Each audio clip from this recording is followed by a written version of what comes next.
Hi friends, রসমালাইতে সবাইকে welcome. আজ একেবারে অথেন্টিক পুরানো দিনের মা ঠাকুমার বানিয়ে নেওয়া রেসিপি লাউ চিংড়ি তৈরি করে দেখাবো।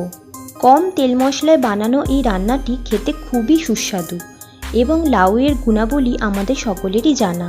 আসুন আর দেরি না করে রান্নাটি দেখে নিন।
সকল বন্ধুদের কাছে রিকোয়েস্ট রইল, বাড়িতে অবশ্যই রেসিপিটি ট্রাই করবেন এবং কেমন লাগলো কমেন্টে লিখে জানাবেন। ভিডিওটি ভালো লাগলে লাইক এবং শেয়ার করবেন। এই চ্যানেলে নতুন কোনো রেসিপি দেখতে চাইলে সেটিও লিখতে ভুলবেন না। আগামী সপ্তাহে ফিরে আসছি এরকমই টেস্টি কোনো রেসিপি নিয়ে।